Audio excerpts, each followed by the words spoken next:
उम्मीद है ताहिर साहब, मुझे कोई भी उम्मीद नहीं है। जब पाकिस्तान के हिस्से होंगे 4 तब जाके अमन होगा, उसके पहले अमन नहीं होगा। मुझे बड़ा दुख होता है, लोग कहते हैं ना कि हम अपने दोस्तों से मिलने उनके घर जाते हैं, राइट? लोग कहते हैं कि भैया हमें अपने दोस्तों से मिलना होता है तो हमारे घर जाते हैं, हम उनके घर जाते हैं। ताहिर साहब, मैं अपने दोस्तों से मिलने के लिए नेशनल वॉर मेमोरियल जाता हूं।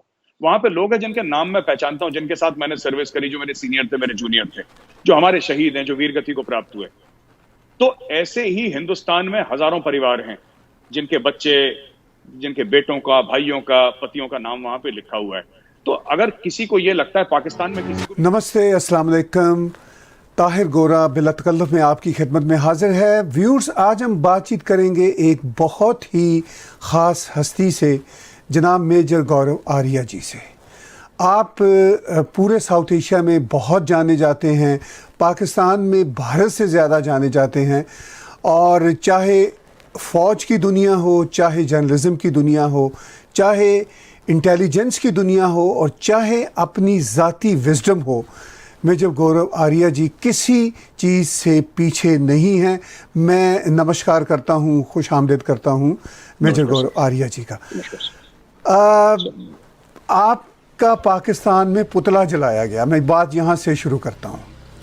ये तो जो ऑनर होता है बड़े बड़े लोगों को मिलता है, प्रेसिडेंट ट्रंप को मिलता है, इस तरह के लोगों को मिलता है। तो आपकी क्या फीलिंग थी इस शुभ घड़ी पर?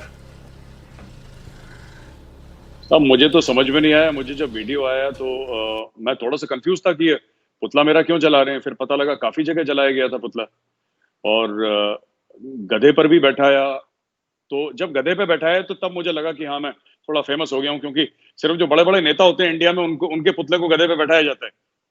तो बोला कि साहब आपके पुतले, एक मेंबर ऑफ पार्लियामेंट मुझे मिले, बुजुर्ग आदमी है बड़े, 70-75 साल के। तो मैंने बोला कि सर ये क्या कर रहे हैं पाकिस्तान में? तो उन्होंने मुझे ऐसी करके बोला कि कह रहा बेटा, इसमें ना सियासत में 30-40 साल निकल जाते हैं और लाखों रुपए खर्च करने पड़ते हैं, तब जाके पुतला जलता है, और तुम्हारा मुफ्त में जल गया, तुम परेशान हो रहे हो, तुम खुश हो जाओ। तो फिर यही बात फिर आई गई हो गई सब बात कि इस वक्त जो सिचुएशन है पाकिस्तान और भारत के बीच में, पहले मैं एक और बात आपके ही रेफरेंस से करता हूं कि पाकिस्तान के बड़े से बड़े आर्मी जनरल्स हों, उनके स्पोक्स पर्सन हों, मिनिस्टर्स हों, वो ट्विटर पर आपके साथ एनकाउंटर ऑन एंड ऑफ करते रहते हैं। तो आपने अब तक क्या उनके एनकाउंटर से उस माइंडसेट को समझा, उनकी अप्रोच को समझा? आफ्टर ऑल वो इस तरह का सोशल मीडिया पर एनकाउंटर आपके साथ जो करते हैं, वो क्या चाहते हैं? ताहिर साहब, सिर्फ उनके जर्नल नहीं, उनके जैसे कि उनके बड़े बड़े सहाफ़ी, उनके cabinet ministers, chief minister Balochistan, अभी हम बात कर रहे हैं तो ये वीना मलिक साहिबा हैं, एक्ट्रेस हैं पाकिस्तानी, वो ट्विटर पे लगी हुई हैं। तो इनकी कोई, मुझे ऐसा लगता है कि साहब कोई दुखती रग है जो जिस पे हाथ रख दिया है, जिससे परेशान हो गए। और मैं यहाँ पे वाज़ेह तौर से एक बात कहना चाहता हूँ, हमने कभी आम पाकिस्तानियों को ऐसा, देखिए जिनको मैं जानता नहीं उनसे नफरत कैसे, हम तो जानते ही नहीं, हम कभी मतलब हम ऐसा हमारा कोई इंटरेक्शन रहा नहीं पाकिस्तानियों के साथ। जो आम पाकिस्तानी शहरी हैं, वहाँ के सिटीजन्स की मैं बात कर रहा हूँ, लेकिन हमारा जो इख्तलाफ है उनकी फौज के साथ है, उनकी ISI के साथ है, उनकी डीप स्टेट के साथ है, जो गलत हरकतें करते हैं इंडिया में और पाकिस्तान में भी, तो उनके खिलाफ आवाज उठाते हैं, इनको पसंद नहीं आता। तो अभी हाल फिलहाल में डेथ थ्रेट भी आई थी पाकिस्तान से, वीडियो आया था कि भाई हम आपको, आपका सर काट देंगे और पता नहीं क्या क्या, मार डालेंगे आपको जान से। तो मैंने बोल दिया साहब, वो डेथ थ्रेट जो है वो ट्विटर पे नहीं आती, जिनको करना है वो कर ही देते हैं, फिर ट्वीट नहीं करते उसके बारे में।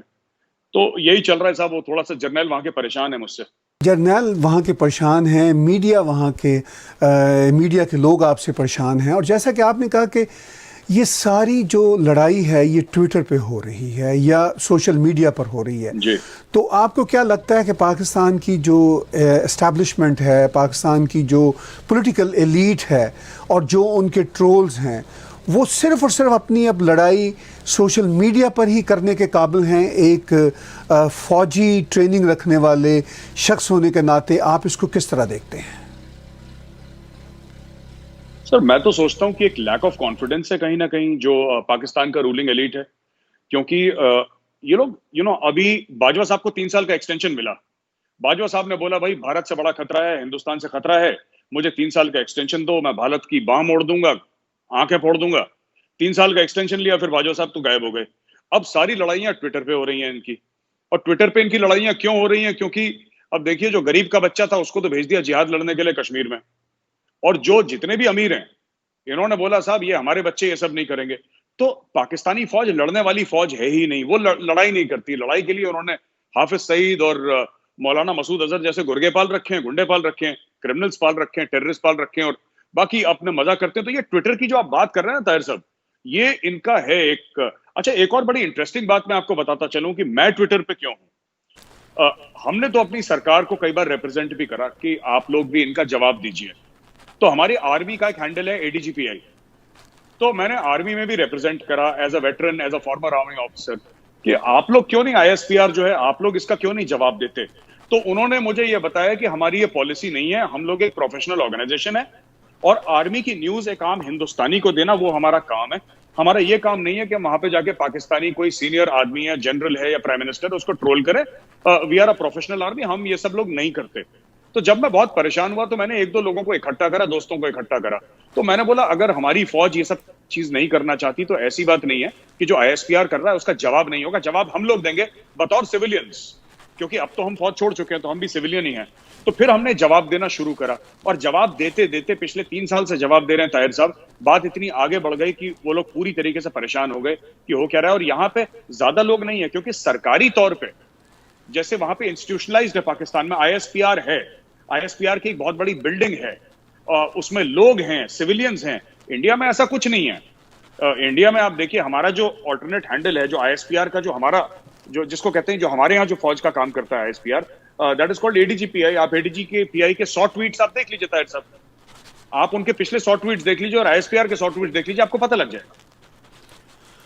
आप तो बात कर रहे हैं आईएसपीआर के 100 ट्वीट्स के कंपैरिजन विद भारतीय आर्मी के कंपैरिजन के साथ। आप पाकिस्तान के प्राइम मिनिस्टर को देख लें, वो खुद एक ट्रोल का दर्जा रखते हैं। हर दूसरे रोज़ वो कोई ना कोई ऐसी फ़नी बात कर रहे होते हैं, मैं उसको फ़नी कहूँगा, जिसको दुनिया बिल्कुल अहमियत नहीं देती। तो आपने ये भी बताया कि पाकिस्तान की आर्मी के मुकाबले में भारत की आर्मी तो कभी इस तरह की बात का जवाब ही नहीं देती। इस बात का एहसास पाकिस्तान की आर्मी, फौजी जनता, पॉलिटिकल जनता या एस्टैब्लिशमेंट के जो ख़ास लोगों को होता है कि ये हम क्या कर रहे हैं? चूँकि आपकी बहुत इनसाइट है इन चीज़ों पे, क्या कभी उनके यहाँ ये एहसास होता है? नहीं ताहिर साहब, वो अपने हिसाब से तो वो जंग ही लड़ रहे हैं। वो चाहे ट्विटर पे बैठ के उड़ रहे हो हवा में, लेकिन वो उनके लिए जंग है। उनको लगता है कि पाकिस्तानी आर्मी ट्विटर पे ही लड़ाई जीतेगी भारत से। वैसे तो ग्राउंड पे नहीं जीत पाई, 4 जंगें हमारी हो गई हैं।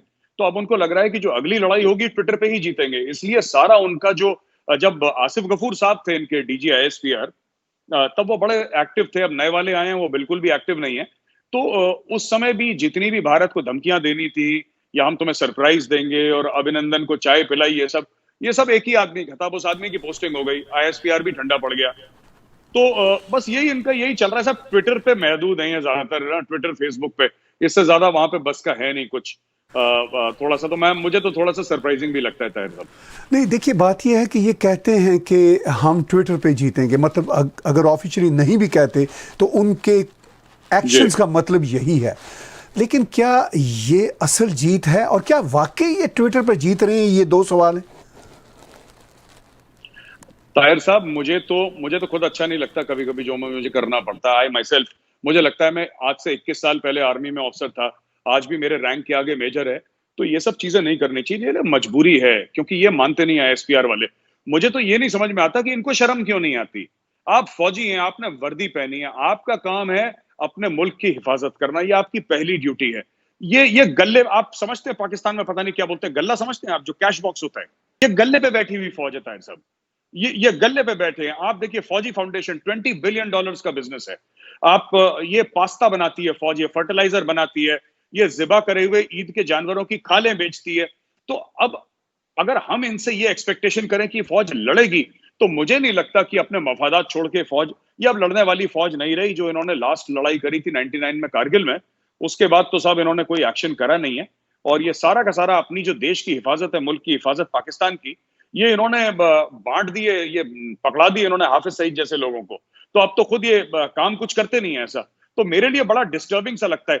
ताहिर साहब, किसी ने मुझसे पूछा था, मैंने एक इंटरव्यू में बोला भी था ये कि मुझे बहुत बुरा लगा कि मेरा दुश्मन ऐसा निकला, क्योंकि देखिए आपकी भी पहचान आपके दुश्मनों से होती है। अगर आपका दुश्मन मजबूत हो ना, तो आपकी भी इज्जत बढ़ जाती है। कहते हैं कि हाँ, उस पहलवान से इसकी दुश्मनी है तो इस आदमी में भी दम होगा। तो मुझे खुद की भी कभी-कभी थोड़ी-सी बेइज्जती सी लगती है कि यार मेरा दुश्मन इतना कमजोर निकला, लोग मेरे बारे में क्या सोचते होंगे। तो ये फीलिंग्स आती हैं कभी-कभी मन में ताहिर साहब। देखिए, आपने बात की पाकिस्तान आर्मी की जो जंग की सलाहियतें हैं वो 99 तो ज़रा अभी की बात है। 71 में जो हशर हुआ, 93,000 जो आर्मी जवान थे, अफसर थे पाकिस्तान आर्मी के, वो प्रिजनर्स ऑफ वॉर बने। तो ये तो दास्तान लंबी चली आ रही है। इवन 65 की वॉर के बारे में आर्मी के अपने पुराने जर्नैलों का ये मानना है कि हमने वो भी वॉर लूज़ की थी। इस सारी सिचुएशन में चलिए आर्मी को तो एक तरफ रखिए, जो पाकिस्तान की पॉलिटिकल जनता है और ख़ास तौर पर आज के prime minister mister Imran Khan, वो जिस तरह ट्विटर पे ट्रोल करते हैं, वो आपको कैसे लगता है? चूँकि ऐसा नवाज शरीफ में या जरदारी में इस तरह की सूरत हाल नहीं थी। ताहिर साहब, मुझे पता है, मैं इमरान खान के ट्वीट्स पढ़ता हूँ, मुझे बुरा भी बहुत लगता है, क्योंकि बात इमरान खान की नहीं है। अगर Imran Khan as a person करता तो शायद बुरा नहीं लगता। आप देखिए ना, वो 22 करोड़ लोगों को रिप्रेजेंट कर रहा है इमरान खान, चाहे वो सिलेक्टेड ही क्यों ना हो। वो आर्मी की तरफ से सिलेक्टेड हो, लेकिन अब तो वो है बन गया प्रधानमंत्री पाकिस्तान का। ही रिप्रेजेंट्स, जिसको हम लोग कहते हैं ना, वो 22 करोड़ लोगों का, उसको गुरूर अगर नहीं है तो उसको गुरूर होना चाहिए 22 करोड़ लोगों का। जब 22 करोड़ लोग अपने प्राइम मिनिस्टर का ट्वीट देखें तो उनको लगना चाहिए कि यार ये हमारा प्रधानमंत्री देखो, ऐसा होना चाहिए बंदा। ना कि एक ट्विटर का ट्रोल जो कि जिसको कि फिर लोग आते हैं, फिर उसको गालियां भी सुनाते हैं, ये भी करते हैं, वो भी करते हैं, फिर पब्लिक लाइफ में चलता है ये सब। लेकिन मुझे लगता है कि इमरान खान साहब ने थोड़ा सा ज्यादा कर दिया। मतलब बहुत ज्यादा उन्होंने ट्विटर पे, ग्राउंड पे परफॉर्मेंस नहीं है उनकी। अब देखिए, मोदी साहब ने, उन्होंने करीब 100 ट्वीट करे होंगे मोदी साहब के खिलाफ। मोदी साहब का एक ट्वीट दिखा दीजिए जिसमें मोदी साहब ने जवाब भी दिया हो, क्योंकि नरेंद्र मोदी जी जरूरत नहीं समझते कि वो जिसको हम हिंदी में कहते हैं, पता नहीं उर्दू में क्या कहते हैं, वो जरूरी नहीं समझते कि उनके मुंह लगे, तो इसीलिए वो जवाब नहीं देते उनका।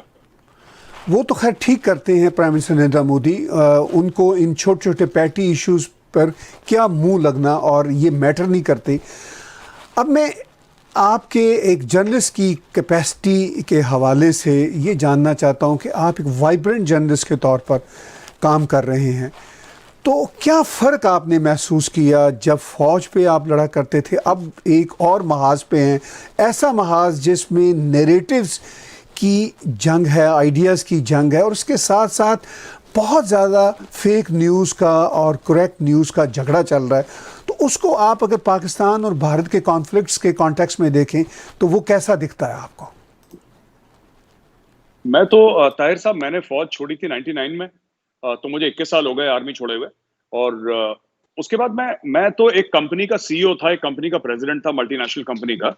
और मैंने बस ये देखा कि एक दिन जुलाई की बात है 2016 में, मैं ऑफिस में बैठा था, किसी का वेट कर रहा था मीटिंग के लिए, मुझे याद है। तो मैंने टीवी खोला मेरे केबिन में, तो जब मैंने टीवी खोला तो उसमें बहस चल रही थी एक इंडियन टीवी चैनल में। तो उसमें कश्मीरी सेपरेटिस्ट ये बोल रहा था कि जो बुरहान वानी है वो शहीद भगत सिंह जैसा है। उसने कंपेयर करा बुरहान वानी को, जो आतंकवादी था, टेररिस्ट था, उसको कंपेयर करा शहीद भगत सिंह के बाद। तो मुझे बड़ा पर्सनली बड़ा ह्यूमिलेटिंग लगा, पर्सनली बड़ा इंसल्टिंग लगा कि कोई ऐसा कैसे कह सकता है, क्योंकि शहीद भगत सिंह को तो हम मतलब हमारे लिए बहुत बड़ी चीज है शहीद भगत सिंह। तो क्या, हाउ कैन समबडी से दिस? तो मैं घर में गया और मैंने एक फेसबुक पे मैंने एक कुछ लिखा, अपने थॉट्स लिखे। वो थॉट्स वायरल हो गए बहुत ज्यादा, और फिर मीडिया ने मुझे बुलाना शुरू करा। तो पहली बार जब मैंने टीवी स्टूडियो देखा, 2016 में देखा था मैंने टीवी स्टूडियो, उसके पहले मैंने टीवी का स्टूडियो देखा भी नहीं था अपनी लाइफ में। तो उसके बाद फिर मैंने देखा कि फेक न्यूज किस तरीके से बनती है और फेक न्यूज को किस तरीके से पेडल किया जाता है। ताहिर साहब, मैं बता रहा हूं कि इंडिया को जितना ज्यादा खतरा अंदरूनी लोगों से है, और ये मैं आपको वाज़ेह तौर पे बता रहा हूं कि जितना खतरा अंदर से है, पाकिस्तान से इतना, पाकिस्तान को संभाल लेंगे। पाकिस्तान है, चाइना वाइना सब, एवरीथिंग इज अंडर कंट्रोल। चाहे अभी वो लद्दाख की अभी बात चल रही है, आप देख लीजिएगा, हफ्ते भर बाद वो चुपचाप चाइना चली जाएगी। ये मैं आपको आज प्रिडिक्ट करके आज शो पे बता रहा हूं आपके, वो चली जाएगी। लेकिन ये अंदर वाले जो है ना, ये बड़े खतरनाक हैं। और ये जो फेक न्यूज की आपने बात करी ताहिर साहब, ये वहीं से सिलसिला शुरू होता है। अपोलोजिस्ट्स, अपोलोजिस्ट्स। अगर कोई ये बोलेगा कि सर्जिकल स्ट्राइक हुई तो यहां पे भारत में टीवी शोज पे 15 लोग बैठ जाएंगे कि क्या सबूत है। अरे सबूत क्या है साहब? आप बताइए, जब ओसामा बिन लादेन को मारा था एबटाबाद में तो अमेरिका ने कौन सा सबूत दिया था? ये मिलिट्री ऑपरेशंस का कोई सबूत दिया जाता है? उसकी लाश कहां है किसी को नहीं पता। समुद्र में उन्होंने बोला अमेरिकन ने कि हमने उसकी लाश कहीं फेंक दी। अब कहां फेंक दी, किसको शक्ल दिखाई, क्या प्रूफ है, नोबडी नोज। तो पर यहां पे आपके जो प्रोफेशनल कुछ लोग हैं, वो ताहिर साहब वो खड़े हो जाएंगे, पैसा लेके एनजीओ से फंडेड रहते हैं, और वो पैसा वैसा लेके खड़े हो जाते हैं और फिर ये कहना शुरू कर देते हैं कि साहब क्या प्रूफ है। तो ये सबूत गैंग हम उनको कहते हैं हर समय। तो ये लोग डिमोरलाइज करते हैं, ये सबसे बड़ा खतरा है। आखिरी में मैं यही कहना चाहूंगा इस क्वेश्चन का आंसर देते हुए ताहिर साहब की, भारत के, मैं अक्सर ये बात कहता हूं, आपकी शो पे भी यही कहना चाहता हूं साहब, कि हमारे किले जो थे ना, जो किले थे भारत के, उनके दरवाजे हर समय अंदर से खुले हैं। हमारे मुल्क में मीर जाफर और जयचंद का बहुत पुराना एक रिवाज है। यहाँ पे इस जमीन ने बहुत मीर जाफर और जयचंद दिए हैं। And who are our real enemies actually? Pakistan को तो हम फिर संभाल लेंगे, पाकिस्तानी फौज को एक बार। देखिए, आपने एक बहुत ही सेंसिटिव बात को छेड़ा है। आपने कहा कि पाकिस्तान से भारत को क्या खतरा होगा। असल खतरा तो अंदर से है, और अंदर से जो खतरा है, मैं इस पर एक अलग से शो कभी आपके साथ करूंगा, लेकिन आज सिर्फ इतना ही टच करना चाहता हूं कि अंदर से जो खतरा है वो किन एलिमेंट से है, जरा इस पर थोड़ी सी रोशनी जरूर डालिए आज। जी ताहिर साहब, एक छोटा सा एग्जांपल दूंगा। 2 साल पहले की बात है, 2017-2018 की लगभग बात है। बैंगलोर में एक इंजीनियरिंग कॉलेज, एक आईफोन से एक श्रीनगर में एक कश्मीरी लेडी के साथ एक कश्मीरी स्टूडेंट राब्ता करता है फेस टाइम पे वो, और वो बैंगलोर में है लड़का, और वो लेडी जो है वो कश्मीर में है, और वीडियो कॉल चल रहा है यहाँ पे। और उस कश्मीरी लड़के के साथ 25-30 लोकल बच्चे बैठे हैं बैंगलोर के, एक छोटा सा ग्रुप बैठा है। और जैसी वो कनेक्ट करते हैं, वो जो औरत है कश्मीरी, वो रोने लग जाती है, और वो ये कहती है कि मेरा लड़का गया था 12 साल का क्रिकेट खेलने और इंडियन आर्मी ने मेरे बेटे को गोली मार दी। उसके बाद वो कॉल डिस्कनेक्ट हो जाता है। अब आप सोचिए, जो 25 बच्चे हैं, जो लोकल्स हैं, जो बेचारे कभी कश्मीर नहीं गए, वो भारत के बारे में क्या सोचते होंगे, भारतीय फौज के बारे में क्या सोचते होंगे। तो ये ऐसा जो चल रहा है, ये कौन करता है मैं आपको बताता हूं। ये टीवी चैनल्स हैं, ये कुछ न्यूज़पेपर्स हैं, हमारे यहां कुछ वेबसाइट्स हैं, हमारे पास खास एनजीओज हैं, हमारे पास कुछ खास बंदे हैं जो पेड हैं। आप एक बात बताइए, कोई टीवी चैनल में नाम नहीं लेना चाहता, एक टीवी चैनल है जो बिल्कुल, जिसको कोई नहीं देखता, उसकी व्यूअरशिप 0 है, उसने कई 100 एम्प्लॉइज पाल रखे हैं, उसको सैलरी कहां से आ रही है?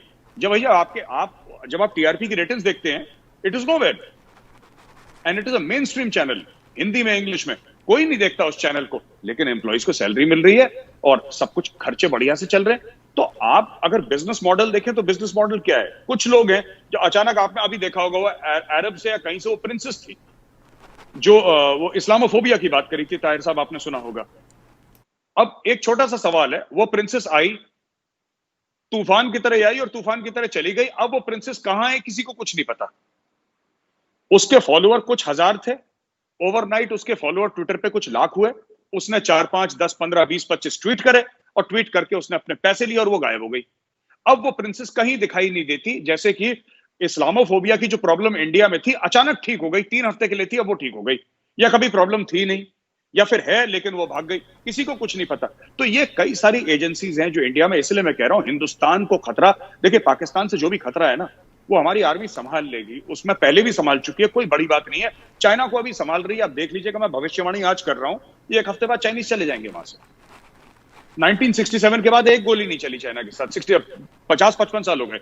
लेकिन सबसे बड़ा खतरा ये अंदर के ये जो दिमाग हैं भारत में, जो पैसा लेके, मैं तो इनसे ये कहता हूं, मैं टीवी शोज पे मिलता हूं, मैं कहता हूं यार एक बात बताओ तुम मुझे, अगर तुम भारत के वफादार नहीं हुए तो तुम अपने माँ बाप बच्चों के किस तरीके से वफादार हो सकते हो? You can not be loyal, if you can not be loyal to India, you can not be loyal to your children. तो इन लोगों का फुल टाइम ऑक्यूपेशन यही है, ये लोग ये काम करते हैं। ये जिनसे आपको अंदर से खतरा है, ये कहाँ से फंडेड हैं? क्या भारत से फंडेड हैं, पाकिस्तान से फंडेड हैं, दुनिया के किसी और इलाकों से फंडेड हैं? और आफ्टर ऑल ये क्या इतने स्ट्रांग हो गए कि भारत को इतना ज्यादा खतरा है इनसे? सब ये स्ट्रांग नहीं हुए। भारत का जो कॉन्स्टिट्यूशन है अलाउ करता है, जैसे कनाडा का कॉन्स्टिट्यूशन अलाउ करता है, आप अगर कनाडा में हैं तो आप कुछ भी बोलें, तो ये फ्रीडम ऑफ स्पीच के अंदर आता है। अगर पाकिस्तान में होते तो ये ओवरनाइट इनको ऐसा ही गायब कर लेती।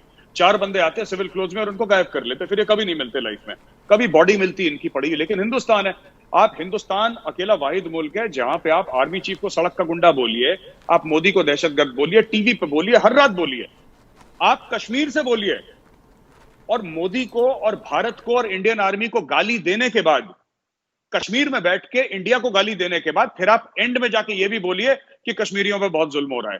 ये आप सब बोल सकते हैं, इंडिया का कॉन्स्टिट्यूशन अलाउ करता है। तो इनकी फंडिंग कहां से होती है मैं आपको बताता हूं। इनकी फंडिंग के 3-4 जरिए हैं। एक तो एनजीओज हैं जिनकी फंडिंग बाहर से होती है, दूसरा ओवर इनवॉइसिंग से इनकी फंडिंग होती है।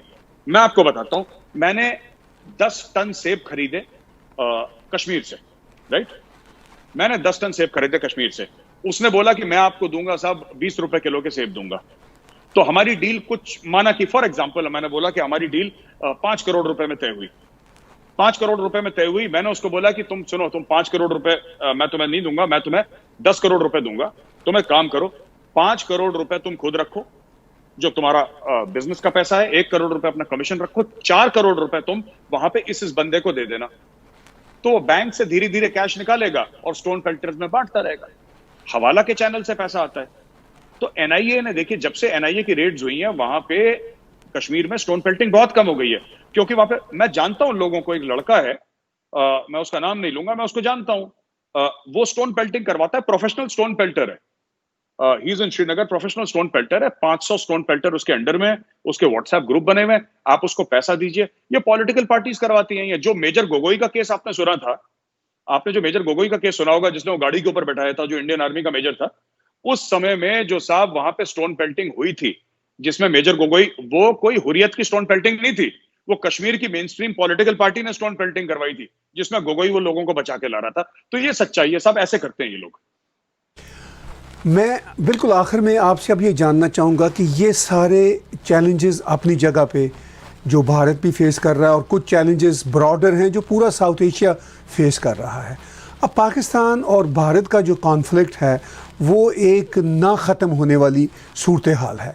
इस सारी सिचुएशन में क्या आपको कोई होप नज़र आती है कि कभी कोई चीज़ें टोन डाउन हो सके, और ख़ास तौर पर पाकिस्तान से जो प्रॉक्सी का सिलसिला ना ख़त्म होने वाला है, वो क्या कोई इंटरनेशनल प्रेशर ऐसे बन सकते हैं, या पाकिस्तान को अपनी ही जो एक तरह से इकनॉमिक तबाही हो रही है, सोसाइटी की तबाही हो रही है, उसमें कभी बात समझ आ सकती है कि ये चीज़ें रिजॉल्व होनी चाहिए ट्रू सेंस में? क्या ये होप है कोई आपके पास? ताहिर साहब, सच बोलूं तो मुझे 1% भी होप नहीं है, 1% भी कोई उम्मीद नहीं है मुझे कि भारत और पाकिस्तान में कभी अमन होगा। ये 15-20 साल पहले हो सकता था, लेकिन अब नहीं होगा। अब इसलिए नहीं होगा क्योंकि इंडिया में एक, जिसको कहते हैं ना, एक बिटरनेस आ गई है, एक कड़वाहट आ गई है हिंदुस्तानियों के दिल में। मैं I speak for 99% of the Indians, मतलब उनके मन में पाकिस्तान को लेकर बिटरनेस आ गई है। अब वो ये बात नहीं, एक जमाने में इंडियंस कहते थे कि चलो आप भी आराम से रहो, हम भी आराम से रहते हैं, आप दहशतगर्दी बंद करो, आतंकवाद बंद करो, आप अपनी जगह रहो, हम अपनी जगह रहते हैं। अब वो इंडिया की पूरी पॉलिसी खत्म हो गई है कि आप अपनी जगह रहो, हम अपनी जगह रहते हैं। अब इंडिया ये कहता है देखो, तुम्हें जो करना है तुम करो, ठीक है। अब इंडियन गवर्नमेंट का और इंडियन पीपल का एक सिंगल एम है, आज नहीं तो कल, नहीं तो 10 साल के बाद पाकिस्तान ऑक्यूपाइड कश्मीर और गिलगिट बाल्टिस्तान पाकिस्तान से अलग होगा। एक ट्राइड एंड टेस्टेड मॉडल है बांग्लादेश का हमारे पास, ट्राइड एंड टेस्टेड मॉडल है। पार्लियामेंट में हम लोगों ने रेजोल्यूशन पास कर दिया था बहुत पहले, मोदी सरकार ने डिक्लेयर कर दिया, ये हमारा इंटेंट है, मुंह पे बोल चुके हैं पाकिस्तान को। कोई पाकिस्तान कल ये ना बोले कि साहब हमारे साथ साजिश हुई है। साजिश तो होती है चुपके से, पीठ पीछे साजिश होती है। ये तो खुला हम बोल रहे हैं टेलीविजन स्क्रीन पे कि करेंगे, तो इसमें कोई साजिश नहीं है और ये होने वाला है। मुझे जीरो उम्मीद है ताहिर साहब, मुझे कोई भी उम्मीद नहीं है। जब पाकिस्तान के हिस्से होंगे 4, तब जाके अमन होगा, उसके पहले अमन नहीं होगा। मुझे बड़ा दुख होता है, लोग कहते हैं ना कि हम अपने दोस्तों से मिलने उनके घर जाते हैं, राइट? लोग कहते हैं कि भैया हमें अपने दोस्तों से मिलना होता है तो हमारे घर जाते हैं, हम उनके घर जाते हैं। ताहिर साहब, मैं अपने दोस्तों से मिलने के लिए नेशनल वॉर मेमोरियल जाता हूं। वहां पे लोग हैं जिनके नाम मैं पहचानता हूं, जिनके साथ मैंने सर्विस करी, जो मेरे सीनियर थे, मेरे जूनियर थे, जो हमारे शहीद हैं, जो वीरगति को प्राप्त हुए। तो ऐसे ही हिंदुस्तान में हजारों परिवार हैं जिनके बच्चे, जिनके बेटों का, भाइयों का, पतियों का नाम वहां पे लिखा हुआ है। तो अगर किसी को ये लगता है पाकिस्तान में किसी को भी गलतफहमी है कि हिंदुस्तान माफ कर देगा, तो ये इनकी बहुत गलत सोच है कि ये अमन की आशा वगैरह, ये कुछ नहीं होने वाला, ये सब झूठी बातें हैं। ये कुछ नहीं होगा। अंत में अमन होगा हिंदुस्तान पाकिस्तान के बीच में, लेकिन ये तब होगा जब पाकिस्तान के टुकड़े होंगे और जब गिलगित बाल्टिस्तान और पीओके भारत का हिस्सा होगा, तब अमन होगा, उसके पहले नहीं हो सकता। बहुत बहुत शुक्रिया मेजर गौरव आर्या भाई, आपने बहुत खरी खरी बातें की एज यूजुअल, जैसा कि आप हर फ्रंट पे करते हैं। हम इच्छा रखेंगे कि किसी दिन आपके इन विचारों को और तफसील के साथ जाने और सुने, क्योंकि आपकी वो बातचीत है जो हम सुनना चाहते हैं। एक बहुत बड़ा पर्सपेक्टिव है और आप एक्सपर्ट्स भी हैं इन सारी चीज़ों पे। मैं एक बार फिर बहुत बहुत धन्यवाद हूँ और बहुत शुक्रगुजार हूँ आपका। Thank you, thank you, thank you Tahir साहब, थैंक यू। आपने बातचीत सुनी मेजर गौरव आर्या भाई की खरी खरी बातें, और हम कोशिश करेंगे कि उनको एक बार फिर लाएं आज का तजिया मेरे साथ और गौरव आर्या भाई के साथ सुनने और देखने का। बहुत शुक्रिया।